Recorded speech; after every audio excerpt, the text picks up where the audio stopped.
Greetings everyone and welcome to another episode of Inspire series brought to you by the IIT Informatics Institute of Technology in Sri Lanka. And in this series what we look at is to bring our alumni, our celebratory alumni from around the world and also around the country to speak about their life at IIT and how they advance into who they are at the moment in the industry, any industry at the moment in the world. And from their point of being a graduate, from being undergraduate students to be the person that they are today. We are going to give you the whole story to inspire you, of course, through this series to make sure that you also get some insight about how to drive your life and to how to be the person that you want to be in your life in the future, whenever you want to be.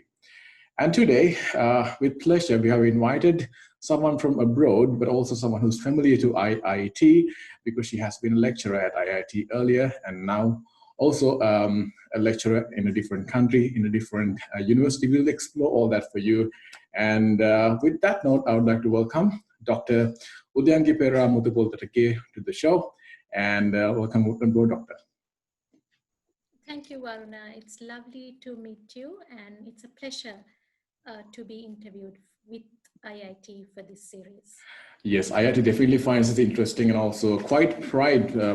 It's a pride moment for IIT because we have reasons to reach out to different corners in the world and to find out our alumni, because we have reasons to celebrate a number of reasons, including you. And today being the signature of the program, being you, we are going to speak about you and how you have advanced from the very beginning to who you are today as a lecturer. So let me give you a little bit of insight about Dr. Udayangi Perera Muthupolthotage, about how she has advanced from who she was and now how she functions as a lecturer in the University of Auckland. And well, she began at IIT in 2002 and she was affiliated with the Manchester Metropolitan University, and she studied a bachelor's degree in information systems. Then she graduated with a first class, and then she advanced into doing MBA at the University of Sri Lanka in Sri Lanka as well. After that, I hope, Doctor, I'm going in the perfect order. If I'm incorrect, please correct me. And after she graduated with an MBA, she started lecturing at IIT from 2005 to 2014. That's 8 years of span as a lecturer at IIT. Then she started following a Doctor of Philosophy in the Information Systems from 2014 to 2019 at the University of Auckland. After that, she became a lecturer there, and she has been working as a lecturer and also a course coordinator and a graduate teaching assistant in the University of Auckland for 6 years and 1 month so far right now. So that's the story about her. And that's a long story. I'm sure there's a lot of things to say that you have experienced all throughout, and how you have improved yourself to be the person that you are today. So we'll start from the very beginning. Doctor, let's talk about the time at IIT, because we are here to speak about IIT, about how you experienced IIT and how that helped you throughout your journey. So, Doctor, if you go back, way back, the first day at IIT, how was it like? And did you ever think you'd be here when you first began? Well, actually, in one word, it was quite scary. Mm-hmm. When I went into IIT, so that was in 2001 that I started on my degree. At that point, I was just fresh out of school. I had just completed my A-levels at St. Bridget's Convent. And unfortunately, I, like a lot of other students, did not get enough points to get into one of the local universities. My dream up until that point had been to be a medical doctor, but I could not get into medicine. So then I had this situation where I was thinking, okay, now what am I going to do? Am I going to try again, go through that whole process of A-levels again? Or should I be looking at other career opportunities and other paths to progress? So I was lucky enough to have some people who were able to advise me on this. And it just so happened that some of these people were in the IT sector. So in 2001, IT sector in Sri Lanka was not that very well developed. We had a few well-established companies, but not a lot of startups at that point. So not many people knew about IT sector and the information systems sector and what type of opportunities existed. So I was lucky in order to be able to have the people who were working in that sector who could guide me and say, look, this is where the opportunities are. So that's how I started looking for qualification in the ITIS sector. And of course, at that point, IIT or IICS, as it was called, Informatics Okay. Institute of Computer Studies at that point, was very well known as a premium uh, educational institution to be able to offer qualifications in IIT, in the information technology and information systems sector. So that's how I came the uh, into ITDP. IICS. And it was very scary, like I told you at that point, because I had no exposure to That's computing. I had a computer at home, but you know what that must have been used for. I'm sure you can imagine. So Yeah. I had no exposure at all to what I was getting into. So it was a very scary experience, but also at that same point, it was a very exciting experience. I felt this is okay. I'm starting my life. I've put aside one career aspiration. I've chosen another. Now it's time for me to get down to work and see how far I can go. So IIT had absolutely wonderful lecturers at that point. We had quite a high percentage of the faculty were from India and other countries. So it was the faculty was very diverse at that point and highly skilled. So the exposure I got and the knowledge I got is was very good. To say the least, was very good and very practical as well. So this, I think, is what started me out on my career, that solid background of being able to learn the basics and process on from there to learn a lot of the new developments that were happening in the industry via people who were very skilled and who were also coming in most cases from the industry. So bringing in a lot of practical experience into the classroom. So that's a very brief look back at my life at IIT. Okay. Right. Small question though. Now I noticed on your LinkedIn profile also you have mentioned that you have done an MBA. It's not highly likely that someone who has done IT degree will advance into an MBA. But what made you do that? Just a small question out of the structure. Right. So once I graduated, I started working at John Keel's Computer Services. Actually, my very first job was as an intern at JKCS, John Keel's Computer Services. IICS degree is known to be a 4-year degree because of its placement year, and that's one of the important parts of the degree. So I did my placement as an intern at JKCS, and then in 2004, actually even before I graduated, as soon as I finished my exams, the final year exams, I was called back in to work with them. So that's where I started my career essentially as a software developer. And while working in that position, I was also quite interested in the area of teaching. And I was doing some part-time work in various institutions. That's when I realized that even more than coding myself, I enjoyed teaching coding to other people. And I realized that teaching was my passion. So that's when I approached IIT and the head of department and the dean and asked them, look, would you like to give me an opportunity uh, for a teaching position? So I started as an assistant lecturer, and in doing that work, I realized that having management exposure would also help me to proceed on with my career, because um, for any individual, I believe it's very important to be multi-skilled. So I was high in technical skills, but my exposure to management and my knowledge of maybe accounting, finance, human resource management, that area was lacking because I had done a computer science and information systems degree.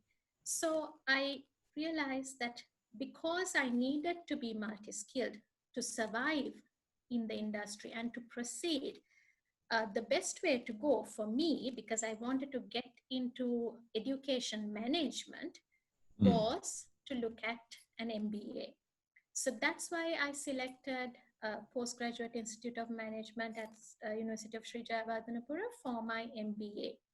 So that's the reason, my desire to be multi-skilled. Okay, that's brilliant, because I think at the end, when it comes to be skilled, when you have multiple disciplinary education, I think that really helps you in reaching, looking at the overall picture rather than just looking at it in a narrow tube, I guess. So it's really great. Exactly. And of course that has worked. Look where you are now from the beginning and to now, and how that all has worked out for you. That's great. That's great to see. As IIT, we are extremely proud of that, to see that people like you, alumni like you, have actually reached higher pointers in their lives, and that's brilliant. And moving on, now you as an educator will be able to answer this question much more profoundly than a regular person. Now, fundamental IT education has definitely, what you have received from IIT has definitely helped you and help you drive towards your goals successfully. Today, in the competitive education environment, they won't want to be the best candidate, and students and parents try to make the best educational choices, right? So way back, when you had multiple choices to choose from among IIT to other institutes that you could choose from, you mentioned the reputation of IIT. Was there anything else that you wanted from IIT, specifically? Because IIT provides the British education. Maybe was that a factor as well, or were there any other factors too? Yes, Varuna. Actually, that was also one of the factors that shifted my decision to join IIT rather than any other institution, because at that point, IIT was offering degrees from the Manchester Metropolitan University. And that ability to be able to study an affiliate program and to be able to receive the same certificate as the students who are studying on site in the UK was very highly valued. This would actually open up a lot of opportunities, I felt, for me to be able to travel around the world to other countries as well, because the recognition for the degree would be much higher, rather than saying that this is a qualification from a private institution in Sri Lanka. So definitely reputation, and also the fact that it was an affiliate program giving the same curriculum, delivering the same curriculum and the same certificate was one of the major factors, yes. Okay, so the curriculum and a number of other things, such as maybe the ranking, a lot of things actually have definitely helped you find your way in and reach out to the education that you intended to have. It's actually quite inspiring to know that you started with biology at school, and now you did, and then after that you proceeded into IT, and then forth on with an MBA, and then to lecturing, completely different departments and compartments. So that's great. That actually works. Now that's something we have to think about, because now we wonder, even the students sometimes wonder, will it be okay if I do this, something completely different? Sometimes people might try to demotivate you, don't do this, because that's not what you're supposed to do. But you did it and it works. And that's something we can definitely evidently see from you. And well, another question would be now, when it comes to IT, it's a novel industry in comparison to other industries in the world, seeing many IT professionals being produced as well. We see a lot of institutes, even in Sri Lanka and also globally. There are almost every university has an IT department. And from each and every art department, they produce like thousands of graduates every single year. I mean, specifically if you speak about global education, even in Sri Lanka, we make hundreds and hundreds of students every single year at IIT as well. So when it comes to IT education, as someone who is a professional in education and also in IT education, someone who delivers education to students, within Sri Lanka and also as well as globally, you see a lot of them being pushed into the society, a lot of graduates being produced into the society and supplied. Do you think will there ever be an excess? Because a parent might think, I mean, just thinking about and worrying about their sons or daughters' future. If I make the same product from my home also, will they be able to secure a job? Will they be able to secure a future in the IT sector? Do you think that will ever be an issue? Will there ever be a imbalance between supply and demand? No? No, I do not think so. Um, it's quite interesting that you should ask that, because very recently for some of my research, I was looking at some research statistics from various countries about skills shortage. So IS skills are in the skill shortage list for Australia, for New Zealand, in fact, most of the Asia Pacific countries. It's also listed as a skill shortage in America, in the UK as well, for certain jobs. So jobs in data science, jobs in artificial intelligence, jobs in the blockchain industry, there is high demand. So that's basically all over the world, isn't it? And That's as right. you say, there's constantly graduates being pushed out. So why should there be a skill shortage in that case? So that means there is still, even though there is a very high supply, the demand is still constantly increasing. The demand for skilled people in the new technologies has not decreased at all. And I don't see it decreasing in the near future or ever, actually, because see, technology, if there's one thing that's constant about technology, is that it's constantly changing. So always there will be new technologies coming in, new research being done into this area. So there would never be an end to development, I do not think. And also when you think about how it's being used, it's everywhere. It's in the education sector, it's in the finance sector, it's in the marketing sector, everywhere. So if there are so many opportunities for technology-based jobs all over the world, I do not think that any parent should have any concern about encouraging their children to pursue a career in this area. Even I believe that any other job that you do, you still need to have technical skills to be able to support your other work. So even if you are a teacher in a primary school or high school, still, if you do not have the required technical skills, you wouldn't be able to survive. I'm sure many people are experiencing this now because of the current situation in the world and the COVID-19 crisis. Now schools have to implement their curriculums and deliver their curriculum online. So if you had teachers who were not skilled and unable to adjust to that situation, what would happen to our students? So even to do other jobs, you need technical skills. Do So you think at being one highly point? skilled in that Yes. area is definitely going to help you. Okay. And do you think now the kind of pattern that you went is actually about helping IT, assisting many other industries, other jobs? Do you think at one point, now this is like one of those discussed questions, do you think at what point many, or maybe like at least half of the occupations will be replaced by IT at one point in our world? Will that ever happen? Well, I think some occupations would be automated by IT. But automation does not mean replacement, because it's the human mind that takes precedence over technology. Technology is controlled by the human mind. We talk about how we can have self-driving cars, but who's behind the algorithms for creating a self-driving car? It's the people who are deciding how the car should respond in different situations. It's the people who are making the ethical decisions. It's the people who are making the technological decisions.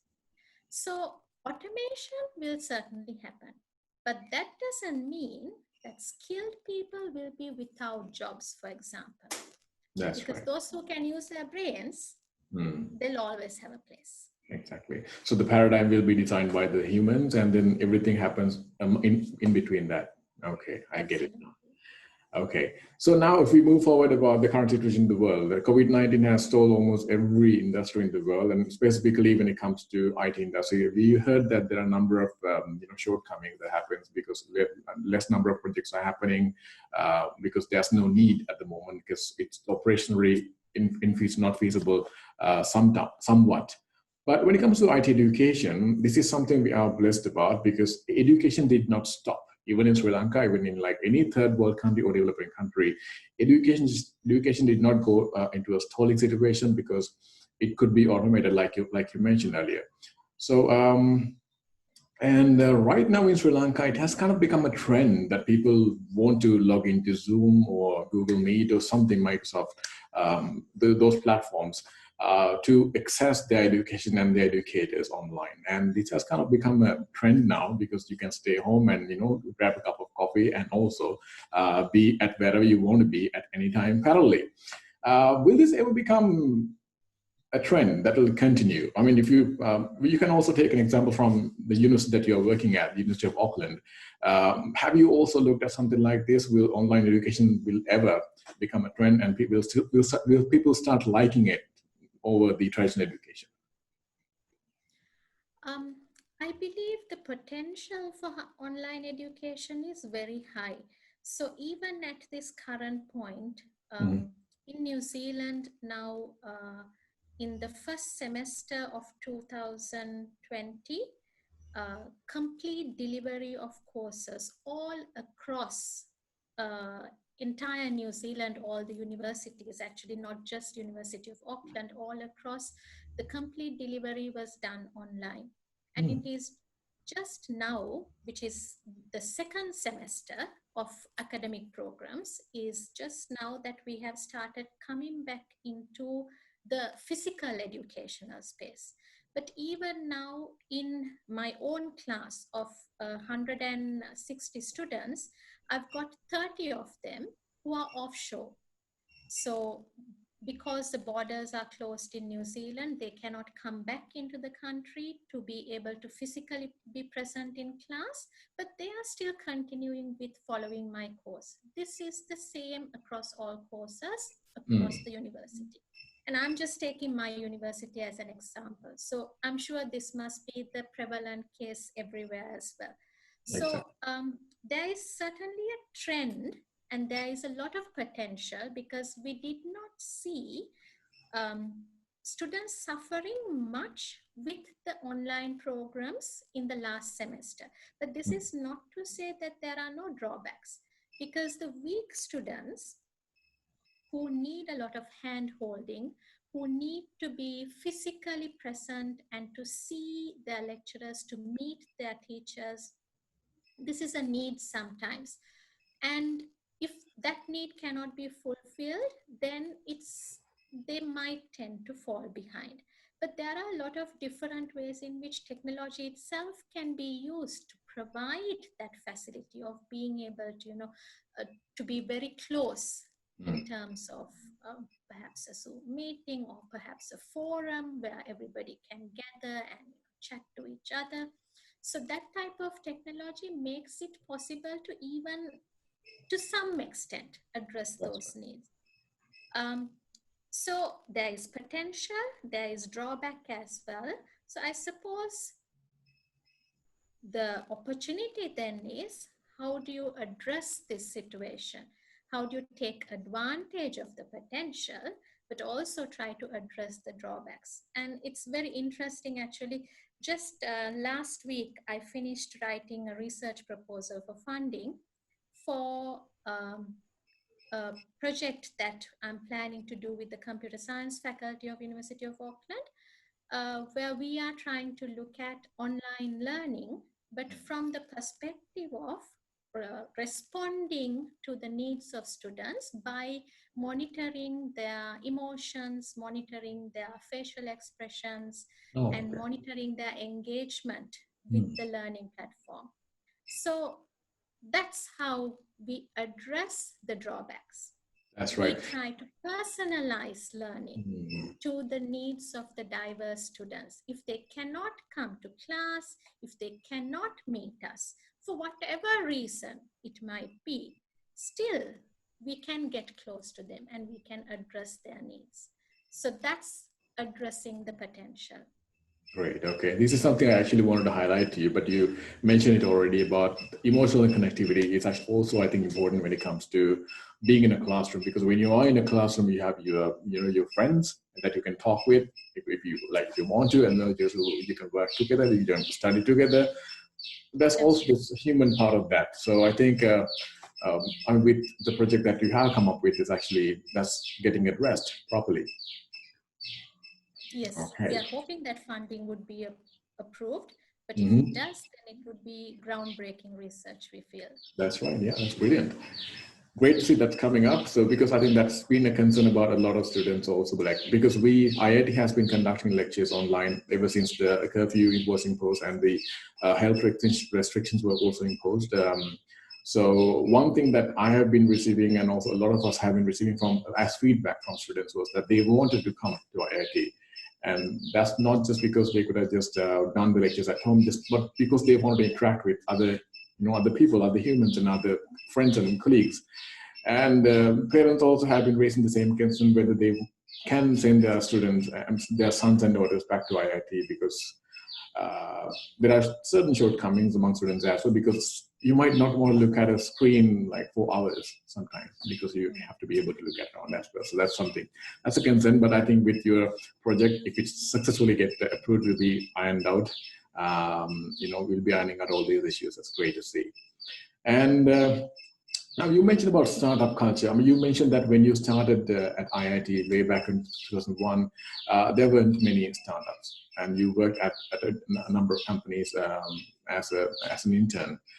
So currently in Sri Lanka, that's the opposite case, because now there are a lot of startups being popped up around the country. There are so many projects being done, so many proposals being drafted and to be presented to certain when it comes to investors. And so as a professional, as a lecturer, as an educator, in your point of view, do you think just having a great proposal and having it factually correct, having it operationally feasible, is that enough? Or do you think someone who has a good project should be able to communicate properly? Do you think that acts as a bigger factor of support when it comes to creating a project? I mean, creating a proposal. So imagine I have a great project. So imagine your project is what I'm having. And if I'm not able to properly pitch it to my investors, do you think that can also act as a negative form of factor when it comes to getting my proposal accepted, even though how good that is? Do you think that can happen? Absolutely, Varuna. So I work in the Information Systems and Operations Management Department of the Business School at the University of Auckland. So as a part of my work, I do sometimes have to attend interviews with entrepreneurs, and I do sometimes have to also listen to their pitches for their investments. So one thing that I have realized is, yes, some people have a great plan and they've got a very good business model. They may have thought out everything very clearly, but when it comes to convincing others, in this scenario of here, give me the money so that I can go and do this, it's also very important to be convincing. And being convincing is really about showing off your skills in terms of being able to communicate clearly, in terms of being able to do things like simple data visualizations and being able to interpret that so that you can show a projection for your journey and what you want to achieve. And even being able to demonstrate that you have a very broad variety of skills. So an entrepreneur needs, I believe, to be able to know how he or she is going to do the marketing in terms of making use of the appropriate technological platforms, because that's where marketing is now, right? It's mobile marketing, it's digital marketing. An entrepreneur needs to know how he or she is going to manage their finances, do that accounting side. And again, that's all technology at this point. So all these skills is something that you must possess and also be able to talk about convincingly to others. And I think also the fact that, you know, you are able to communicate your passion for what you want to do and why you want to do it, how you want this to make a change in the industry and for people, how it's going to impact other people. Being able to communicate that is very important. So, yes, certainly, there are a lot of things that an entrepreneur who is possibly looking for funding needs to look at. It's not just the business plan. Okay, so apart from the fact that your project your project proposal is feasible and is good and has a really good content, you should be able to project it to be able to be convinced by others, is what you're saying. So that's these are some of the attributes that any entrepreneur that should be definitely be having, but there's a lot more, like you mentioned. So we'll discuss that on a later stage. And now, when it comes to COVID-19, the changes caused by COVID-19 has evidently affected all of us, because we were forced to stay indoors, and sometimes it's not easy to be stay indoors.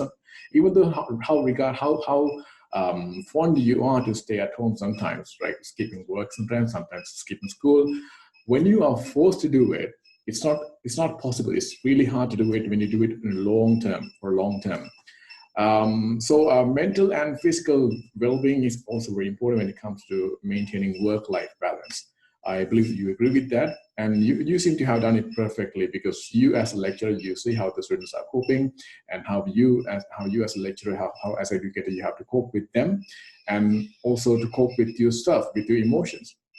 So when it comes to key to success, but your key to success, what do you think you have done when it comes to keeping this balance perfectly without any trouble? Well, I think for me personally, one of the things that helps me quite a lot is the fact that I absolutely love my work. And I think that's what everyone should be. If you can do something you love, if you can do a job that you love, then it doesn't become a job. It becomes a passion.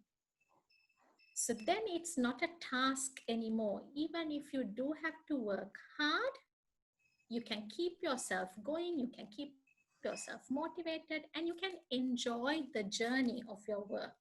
But having said that, yes, it's very important to know how to say no to certain things, how to be able to prioritize on what needs to be done, when it needs to be done, and how it needs to be done.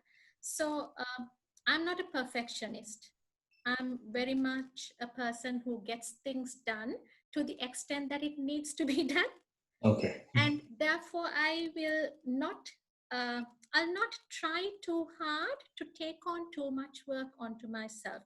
And I have an absolutely lovely team here of tutors who can work with me in being able to deliver my courses. So sometimes all I have to do essentially is be in class and teach, but all the background work is done by other people. And I'm happy to let that be, because I love to delegate. So that's another key to success, I would say. And also, I think it's very important to be able to unplug at certain points of time. If you've had a long day of work, or maybe even the 9 to 5 that everyone usually puts in, Mhm. at 5, just stop. Get away from your devices, get away from your email, and make sure that you're spending time with your family, because that's where happiness lies, with your connections, with your friends, Mm. with being able to enjoy activities with them, and even a simple conversation with them. So, unplug, and last thing, exercise. Exercise. Yes, absolutely. Exercise, because it releases a lot of lovely hormones, Mm. uh, and it makes you a lot of lovely chemicals get released, and it makes you feel good Good. Mm. and gives you energy to keep going. So those are the few things that I think about, or I look at when I'm thinking of work-life balance. Mm. So being happy at the end, I think it makes everything that you mentioned definitely makes you happy, because exercise sometimes if you do it properly and you do it with passion, whatever that you do with passion definitely becomes something. Even the job that you mentioned. So if you have a passion to do the job that you want to do, it doesn't become a job; it becomes your way of life. So that's Yes, the great definitely. advice is coming from you. Thank you so For much. me, when I get up in the morning and I think, oh, I have to teach today, it is with excitement that I think about it. Oh, I have to teach today. And Mm. when I go into class, it's with enthusiasm. And I manage to, according to my students and their evaluations, I manage to communicate that enthusiasm to them as well. And when I Mm. come out of class, I'm still excited about having done a good job, I suppose, uh, based on the reactions of my class, Mm. of communicating the knowledge to them. So if everyone, which I know maybe does not happen, but if everyone could have a job that they love, Mm. uh, then you're doing what you enjoy. So Exactly. it is not a task. And the best thing about that is you're doing something that you enjoy and you get paid for that as well. Absolutely. All right. So, looking at our youngsters in Sri Lanka, I think if we focus on Sri Lanka specifically here, there are so many. There's so much of passion. There's so much of inclined towards IT industry. Even when you take a look at school, and there are a lot of students who get into IT at such a younger stage, and they come up with different products and innovations. And there are so many competitions also being organized around the country between schools, inter-school competitions where they want to come up with their products, and that's why their products is the main cause why they want to organize these competitions. So there's a large number of aspiring IT professionals in Sri Lanka at the moment. For those who wants to be a proper or a successful IT professional in the future, as someone who has already done that, what's your advice for them? Hmm. I suppose 3 words: never stop learning. Mhm. uh, Lifelong learning is almost a buzzword these days. Everyone talks about its importance. But more than being a buzzword, it should be a part of our life. Mhm. If you think about your qualifications as something to achieve, and then you stop at that, oh, I will do my degree, and then I'm just going to go find a job and I'm going to stop at that. Or maybe I'll do my master's degree, but that's enough. I'm going to stop at that. If you think of things in that way, Mhm. then chances are, because of how the world is developing and how situations are changing, and how specifically for us, how technology is developing, you will find that at one point you have become redundant because you don't have the required skills. So keep learning, upskill, reskill wherever possible. so that you know you are able to spot opportunities, and you also have the capability to go and make use of those opportunities. So don't stop learning, Okay. because So, that's where the future is. okay. So Keep learning. keep learning and keep on updating yourself, that you will never be left out of the future. That will definitely shift into something that's completely different in one day. So that's the advice coming from you. Thank you so much, Dr. Udayangi Perera Muthupolthotage, for coming up today for the discussion. And it's been great speaking with you, because IIT definitely takes pride in their alumni.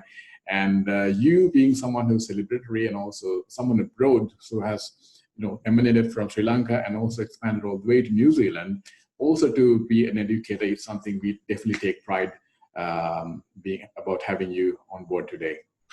Thank you very much. Thank you, Varuna. Thank you for inviting me, and a special thank you to IIT and its other staff as well for recognizing the need and giving me the opportunity. Okay, so for our viewers, if I tell you a little bit of a brief about Dr. Udayangi Perera Muthupolthotage, she is an accomplished educator with over 14 years of experience working in the tertiary education in New Zealand and also in Sri Lanka, and has an outstanding track record of promoting students' success. And so that's the kind of person that we interviewed today. And it's a great pride to IIT to be able to reach out to them and to be able to have them and also call them others. As IITians, we always say, we try to make everyone proud, and we definitely do take pride in being able to speak with them and also be able to discuss success and also celebrate them in the long term as well, because IIT has been existing for 30 years, and all these 30 years we have been producing every single intake, every single graduation, we have been producing fruitful graduates, and being able to make sure that they also reach out to greater heights in their time. So that is something we definitely look forward at. And well, Dr. Udayangi, thank you so much once again. It's been great speaking with you. And for our viewers also, thank you very much for viewing. You can look at it from the beginning, and you can expect more episodes like this with more of our alumni who are in different countries, even in Sri Lanka, and in the future on the same series. Until then, have a great day.